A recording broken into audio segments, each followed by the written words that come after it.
Hey World Division fans, this is your Global Original back at it again, bringing you another episode of World Divisions. And today I'm actually going to go over all the different equipment that's been offered to us from the Final Fantasy X collaboration. Now for those of you who've been playing this game for a while, you probably don't think too much about it. But for those of you who haven't really done much with these equipment, you might start thinking about whether or not these are actually worthy of crafting. And I know that the event has been out for almost 2 weeks and the trial of reckoning is actually almost over. But I would assume that over 99.9% of people already made up their mind about these equipment, whether they're going to build them or not. I'm here just to kind of bring in a little extra wrench into the situation and kind of let you know how I feel about it, because I'm actually part of that 0.01%. Because me, I never craft anything until I do enough research, because materials in this game are actually very hard to obtain. And I think it's important to think about these things because end of the day, you're spending a bulk of your time playing this game, and making decisions could actually make or break some of that time that you invested in. So let's go ahead and take a look at the 3 different equipment for Final Fantasy X.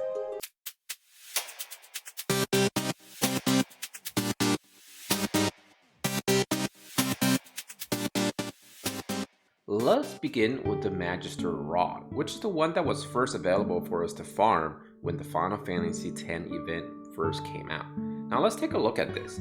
Obviously, the gauge for your evocation is going to actually increase by 30 when you max this out. Also, you will get a 15 magic attack increase if you max it out in terms of +5ing it. And I think it's important to gauge the situation because obviously most of us have been farming this event for quite a bit now, because we need those medals and we need to use those medals to purchase all the different things in order to increase the level of Yuna, Tidus, and of course Auron. But for those folks who've been actually deciding, or maybe going back and forth, or maybe doing both of the EX quests and farming for the medals, along the way you should be getting the recipe for the Magister Rod or the Shimmering Blade. Now right now I'm only going to talk about the rod. Now the rod itself is actually quite good. As you can see, magical power actually hits all the way up to 170. So we can probably should compare this to the existing weapons in the game. So let's go ahead and get into that. So as you can see, I already showed you the stats for the rod, which would be 170 max for the magic. And it gives you additional 15 in terms of just extra magical attack. But let's take a look at the Prunus Lamina at +5. As you can see, I chose the magic type obviously for 150, and also it gives you the magic attack type of 15. But this is a big but. Light attack up of 20 I think is what's going to set this apart from the magical rod. Now one thing about this game is the recent evocation magic has been greatly boosted, meaning that when you do summon those espers, they do tons of damage. But the thing is, when you increase the gauge, you can still only summon 1 evocation magic per battle. So what does that mean? Yes, we get to quickly get there and summon it and do a good amount of damage, but you only get 1 time per unit. So once that is used up, it's essentially useless on the battlefield. Another thing to really think about is the light attack up actually will greatly benefit unit more so than simply the 20 magic base attack power that the magic rod actually give over the Prunus Lamina. So most of the websites I've been to and folks that I've spoken to and even gone to Reddit, believe it or not, is that they all think that the Prunus Lamina is actually the best weapon, or as people are calling it, the best in slot for unit.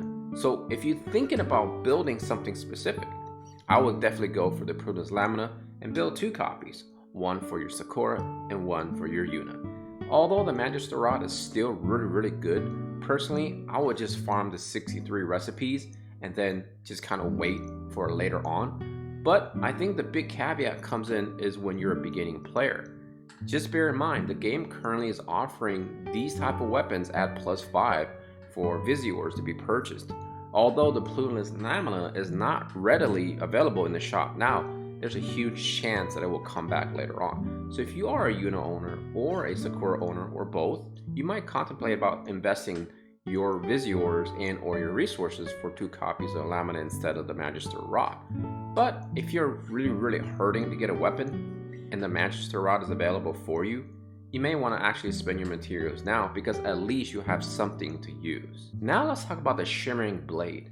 Personally, I am not a humongous fan of units in this game who are two-hander users, like two-hander swords, but they do hit really hard, and most of them look really cool. I think the biggest example obviously would be KOR Stern, who currently is pretty much one of the better units in the entire game. And once he gets the EX treatment, my guess is he's going to be skyrocketing in terms of power level. But let's take a look at the stats first. At +5, you will get Ice attribute ability attack up by 30, and you will also get slash up by 15. The recommended according to Ultimate JP would be Assault, which will get 161 attack, and if you go for critical, you will get 128 attack. Now let's go ahead and start comparing this to existing weapons in the game. The only thing I could think of would be the Golden Blade +5. Now actually I do not own the other weapons that are +5, so I'm going to go ahead and compare the Golden Blade. Now bear in mind, one of the other two-hander weapons actually give you slash resistance, which is something really cool and hasn't really been offered in terms of weapon in a very long time, if ever. So that's another weapon you might think about, and I will show you that at the very end of this comparison. Now the Golden Blade, obviously, as you can see, has the highest attack power of 226 if you go with the Assault. And the only problem with this weapon is it doesn't have any critical. Slash attack up 15. So when compared to the Shimmering Blade, understandably that the Shimmering Blade is definitely geared towards ice users, and the only one that can use a two-hander is obviously Auron. So I don't think there's a whole lot to think about here. Just like when I made that comparison about the Dark Glove having available to only one unit, just like the Shimmering Blade, it's essentially only available in terms of maximum attack power for only one unit. So is it really worth crafting? Obviously, I have to say it. If you don't own Auron, there's no reason to craft it. But if you're looking for a two-hander, I think you still want to lean over for the Golden Blade, because most likely you're not going to be utilizing the extra ice attack. But if you do own Auron, I think there's a no-brainer that is going to be the best weapon for him. So just a quick look at the Rune Blade +5, you get slash attack resistance up of 8. Personally, this is more of a defensive weapon, which is kind of odd to me, but it does look really cool, and it is definitely an option for you out there if you obviously do not have access to any other weapon in the game that's a two-hander weapon. The final item I want to talk about that's available with Final Fantasy X collaboration is of course the Tidus necklace. And the Tidus necklace is a UR accessory which will give you critical damage up by 15 and magic attack resistance of 10. And this is when you essentially craft it all the way up to +5. And I think this is where the conversation really needs to begin. The recommended type is going to be Barrier, which will give you 16 spirit. And let's go ahead and compare that perhaps to other things in the game that's worthy of comparison. Actually, I don't think there's anything in the game that's accessory that gives you spirit. So please, if you're someone in the comment section below, let me know if you know of any accessories that can actually give you a lot of spirit, comparatively speaking, to this specific accessory. The only thing I could think of would be armor piece, and I think that's where the dilemma comes in. Personally, I think if you're going to go ahead and +5 this, it's going to be very good because you get the +10 magical resistance in an accessory slot. One of the things about Tidus is that he really craves crit, and he also craves magical resistance. Well, you can actually argue that every character in this game craves magical resistance. But one thing I was told is that whatever you see down here does not stack. So what ultimately means is if you have a armor equipped and you have this equipped, if the armor has higher magical resistance, it's going to trump over this specific +10 magical resistance. On top of it, when you're equipping two items that have each spirit, it's only going to take 50% of the next highest. So essentially what it means is you're essentially only adding a tiny bit on top of your stats that you're actually looking for. So what does that actually mean then? I think the conversation starts here. When you taking a look at your unit, let's go ahead and click on unit. You'll notice right away that's going to be 3 slots. One slot is reserved for your Trust Master. Essentially, you only have 2 slots available to equip something. Generally speaking, people like to go with one weapon 1 armor, and of course 1 accessory, or 1 weapon and 2 accessories, since accessories do and can be stacked. Unfortunately, armors cannot be stacked. So that leaves the dilemma. If you are going to choose the Tidus necklace, you're essentially telling yourself that you're going to use the Trustmaster as an armor, and you're most likely equipping a weapon. Or the other option is you go with armor, Tidus in necklace, and then of course perhaps a weapon in the Trustmaster slot, which is probably the worst since you're essentially going to be losing some of that stats that you're looking for. Of course, if you're not looking for that, you could do armor with defense and then of course go with the Tidus necklace. But generally speaking, there's no real idealistic ways to equip this. But just bear in mind, the biggest problem I see here is the fact that the bottom part of it does not stack. So my suggestion is take a look at your armor sets, and if you have something that gives you a lot of spirit and lots of perhaps magical resistance, that might be the one to go to first rather than thinking about using the Tidus necklace for the magical resistance. Right now, currently, the smart code is by far one of the best items in the entire game. It gives you a magic attack resistance of 8 and a spirit of 21. Now obviously Tidus can't be comparatively to this because it gives you 10% for magical resistance and a spirit of 16.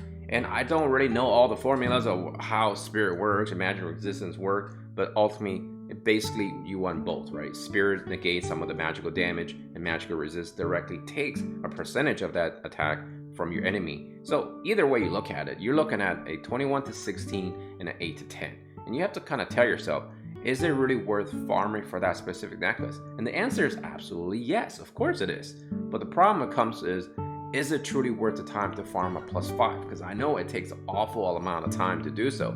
And chances are, a lot of the players out there are most likely not going to be able to get a +5 version. And I think that's where the beauty of some of the weapons in this game and the equipment in this game shine, is that you don't necessarily need a +5 version. Perhaps just getting a plus any version of a Tidus necklace could be good enough for you, because ultimately you're looking for the spirit. But if you're going for the actual magical resistance, then my obvious suggestion is go as high as possible, that your account allows you to do so. If you go for the +5, just think, you probably won't need an armor that will give you the magic resistance, because it's going to negate that anyway, since it does not completely stack at all. But just bear in mind, the spirit is, in my opinion, and according to Ultima.jb, is the best version, because it is pretty high for just an accessory. So no matter how you want to do this is an actual great item, because every unit in this game will definitely crave critical damage up, because why not? Even though if you're not even going for a critical build, even when you do crit, getting extra damage is never going to be something you should be complaining about. And getting the extra spirit and potentially the extra magical resistance makes this item a really solid pickup. Personally, I don't think you really need a +5, but +3, +2, +4 are all going to be great. And in my opinion, maybe even build a couple of +0s if you just simply cannot get 1 +2, because this will actually spread across all your different units. Alright, I hope this helped you, because I'm fairly lazy when it comes to crafting items in this game. And I generally don't like to craft anything until I have all my recipes and all my materials ready. Just bear in mind, the Tidus is actually a UR quality, so it's going to require quite a bit amount of materials to get it all the way to +5. And I think that's where the biggest barrier will come in for the majority of the players, if they're either somewhere between a beginning to perhaps intermediate gameplay. And for the veterans, most likely, I don't really need to say a whole lot, because they're probably going to go for 2 copies of +5, because we see that all the time. And for me, I'm actually part of that 0.01% of the game where I don't readily build every single equipment that comes my way. And the reason being is because, like I said before, the materials required for these things are absolutely atrocious. And hopefully going forward in the future, and perhaps 2 and 3, they would change some of that formula. Until then, I think it's best to sit back and kind of gather the recipes first, and then let the materials come along the way. I think the decision that individuals need to make whether or not they want to choose to build an item, it ultimately boils down to, are you willing to part with your materials? And I think that's the hardest decision you need to make. Just like the hardest decision you need to make when you're actually EXing a unit, because bear in mind, it takes awful lot of materials to make one EX unit all the way up to level 120. And when you make that decision, try to make it where you're not thinking a whole lot about regretting it, because once you're invested into it, that's it. There's no turning back.